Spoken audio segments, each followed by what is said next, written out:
Dan kalian tidak akan dinyatakan beriman sampai kalian tumbuh rasa saling mencintai dan mengasihi di antara kalian.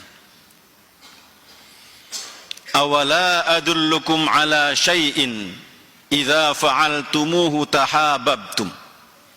Kemudian Rasul melanjutkan, maukah, kata Rasulullah, saya tunjukkan satu perbuatan yang ringan yang apabila kalian mau mengerjakannya, tahabbtum, niscaya akan tumbuh rasa saling mencintai dan mengasihi di antara kalian. Afsus salam, kata Rasulullah, sebarkanlah salam. Salam yang seperti apa yang akan menumbuhkan rasa saling mencintai di antara kita? Bukankah selama ini kita sudah terbiasa menyampaikan salam, baik kepada orang yang kita kenal maupun kepada orang yang tidak kita kenal? Kita selalu menyampaikan salam kepada mereka. Bahkan banyak orang lain juga menyampaikan salam kepada kita. Tapi mengapa kita menyaksikan fenomena dalam kehidupan bermasyarakat, masih banyak di antara saudara-saudara kita yang tidak mendapatkan kasih sayang dari kita, atau kita tidak mendapatkan kasih sayang dari saudara-saudara kita? Lalu salam yang mana yang akan menumbuhkan rasa saling mencintai dan mengasihi? Salamnya adalah salam yang biasa kita ucapkan, yaitu kalimat Assalamualaikum warahmatullahi wabarakatuh. Namun titik tekannya bukan berhenti pada ucapan, tapi pada aplikasi kehidupan. Hadirin rahimakumullah, paling tidak ada 3 kata yang coba kita gali untuk bisa kita terapkan dalam kehidupan sehari-hari dari kata salam yang sering kita sampaikan kepada orang lain. Pertama, kata assalam. Ketika kita bertemu dengan orang lain, kemudian kita menyampaikan salam lebih dahulu dengan ucapan Assalamualaikum, maka sadar atau tidak, kita telah melakukan kontrak perjanjian dengan orang itu, seolah-olah kita mengatakan, wahai saudaraku, selama engkau ada dalam pandanganku, selama engkau ada dalam jangkauanku, atau selama engkau ada dalam wilayah kekuasaanku, maka saya jamin keselamatanmu. Harus namanya salam sejauh itu kita mampu menjamin keselamatan dalam bentuk aplikasi kepada orang lain. Atau ada orang lain yang memberikan salam lebih dahulu kepada kita dengan ucapan Assalamualaikum. Sadar atau tidak bahwa orang tadi telah melakukan kontrak dengan kita, seolah-olah dia mengatakan, wahai saudaraku, selama engkau ada dalam jangkauanku, maka saya jamin keselamatanmu. Karena itu hadirin rahimakumullah, sungguh ironi kalau ada orang masuk ke dalam rumah orang lain, mengetuk pintu, kemudian mengucapkan salam, tapi begitu ada di dalam rumah orang itu, dia lakukan kezoliman. Atau ada orang yang berdiri di atas mimbar seperti ini, diawali dengan kalimat Assalamualaikum, tapi kemudian ucapannya tidak mampu menjamin keselamatan orang lain. Maka salam yang harus kita sebarkan adalah bagaimana upaya kita untuk menjamin keselamatan orang lain. Jaminan apa yang harus kita berikan kepada orang lain? Pertama, hifdzuddin, jaminan keselamatan agama, baik bagi diri kita maupun bagi orang lain. Kita wajib menjamin keselamatan agama, dan kita nggak boleh mengganggu agama dan keyakinan orang lain. Yang kedua, hifdzun nasab, menjaga keturunan. Itulah sebabnya kita dilarang untuk berzina, karena keturunan adalah merupakan kehormatan. Yang ketiga, hifdzul mal, menjaga harta benda kita. Itulah sebabnya kita dilarang mencuri. Yang keempat, hifdzul aql, menjaga akal kita. Itulah sebabnya kita dilarang untuk merusak akal kita, apakah melalui bacaan-bacaan yang akan merusak pikiran kita, atau bahkan melalui minuman-minuman yang memang akan merusak pikiran kita. Kita diajarkan untuk itu semua, untuk menjamin keselamatan ini. Sehingga ketika satu di antara kita saling menjamin keselamatan, akan tercipta kedamaian di antara kita. Lalu kalau ada orang lain yang sudah memberikan jaminan keselamatan bagi diri kita, atau kita telah memberikan jaminan keselamatan pada orang lain, apa kewajiban kita terhadap orang yang telah memberikan jaminan keselamatan pada diri kita? Al-Quran mengajarkan, wa idza huyyitum bitahiyyatin fahayyu bi ahsana minha aw rudduha. Kalau engkau telah diberikan penghormatan, huyyitum, penghormatan, dan para mufassir mengatakan huyyitum ini adalah assalam, yang berarti kalau kita telah diberikan jaminan keselamatan oleh orang lain, maka Allah membimbing, fahayyu bi ahsana minha aw rudduha, maka balaslah keselamatan itu, balaslah jaminan keselamatan yang orang lain berikan pada kita, bi ahsana minha, dengan balasan jaminan keselamatan yang lebih dari orang lain yang berikan kepada kita.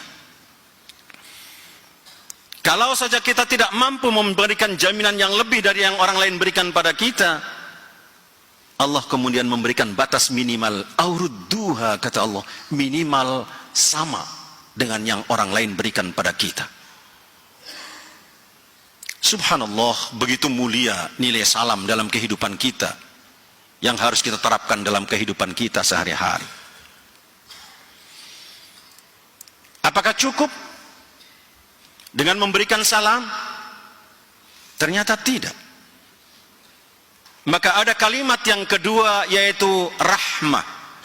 Assalamualaikum warahmatullah. Kalimat rahmat. Setelah kita memberikan jaminan keselamatan pada orang lain, maka segera kita menyebarkan rahmat bagi orang lain. Rahmat yang mana yang harus kita sebarkan kepada orang lain?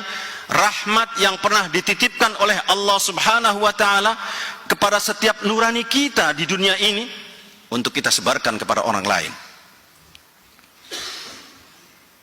Ketika Allah menciptakan langit dan bumi, berbarengan dengan itu Allah menciptakan 100 macam rahmat.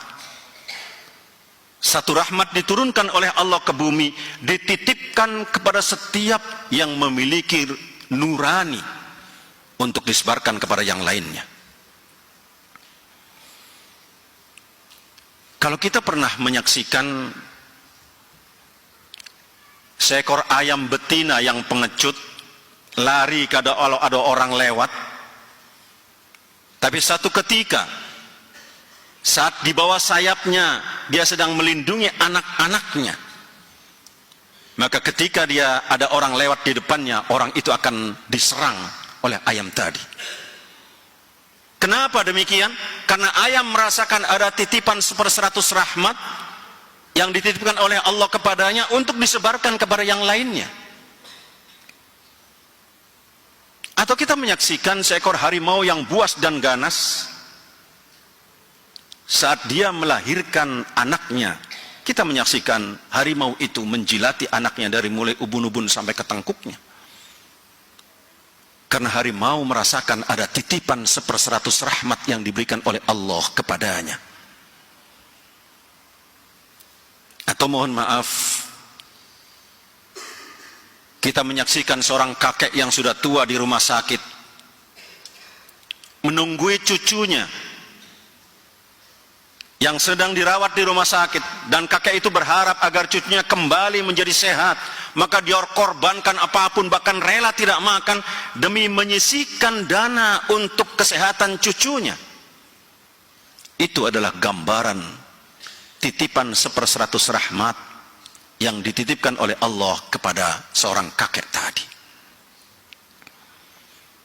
Sayangnya hadirin rahimakumullah, manusia berbeda dengan binatang.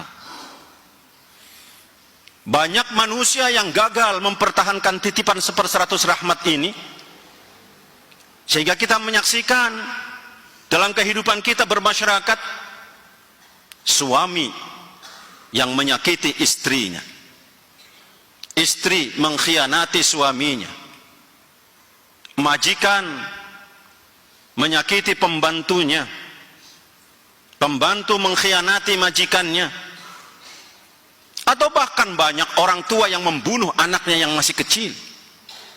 Itu semua gambaran hilangnya titipan 1/100 rahmat yang dititipkan oleh Allah kepada setiap nurani kita. Kita patut bersyukur kepada Allah. Allah kemudian memberikan fasilitas kepada kita untuk mengembalikan fitrah rahmat tadi melalui ibadah-ibadah yang diberikan oleh Allah Subhanahu wa ta'ala. Karena itu ibadah seperti ini adalah merupakan kebutuhan kita, agar rahmat Allah, nurani yang pernah Allah titipkan pada kita, bisa tetap kita pupuk, kita pelihara, untuk bisa kita sebarkan kepada yang lain. Kalau dua hal ini bisa kita laksanakan, pertama, kita mampu menjamin keselamatan bagi orang lain. Yang kedua, kita mampu menyebarkan rahmat bagi lingkungan kita. Maka ada kata yang ketiga, yaitu barokah.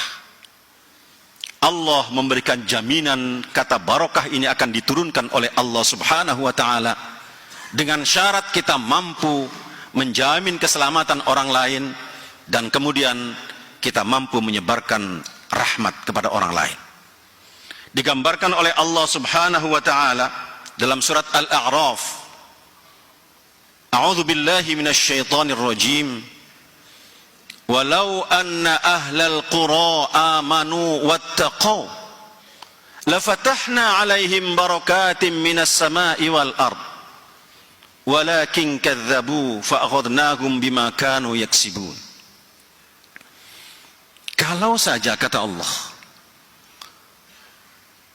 penduduk negeri itu, masyarakat itu beriman dan bertakwa kepada Allah Subhanahu wa ta'ala, saling memberikan jaminan keselamatan satu dengan yang lainnya, saling menebarkan rahmat satu dengan yang lainnya, saling mengasihi di antara sesamanya, tidak saling menghujat, tidak saling memojokkan, tidak saling menyalahkan, tidak saling memaki, tapi yang ada saling memuji dan saling mengasihi, maka Allah memberikan janji, la fatahna 'alaihim barakatim minas sama'i wal ard.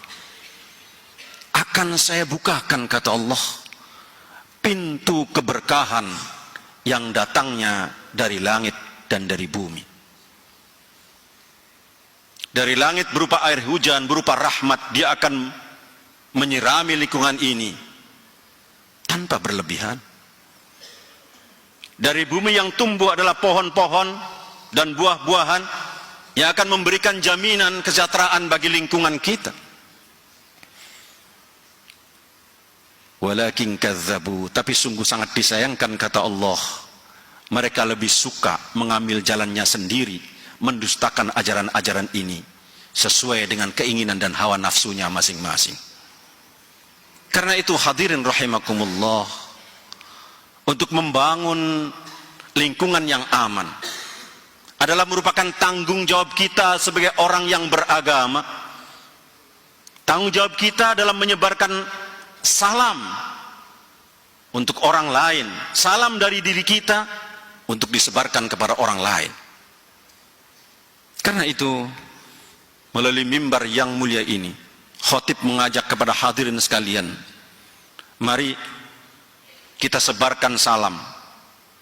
Diawali dari lingkungan kita, keluarga kita, RT kita, RW masyarakat, bangsa secara keseluruhan untuk jangka waktu yang tidak terbatas.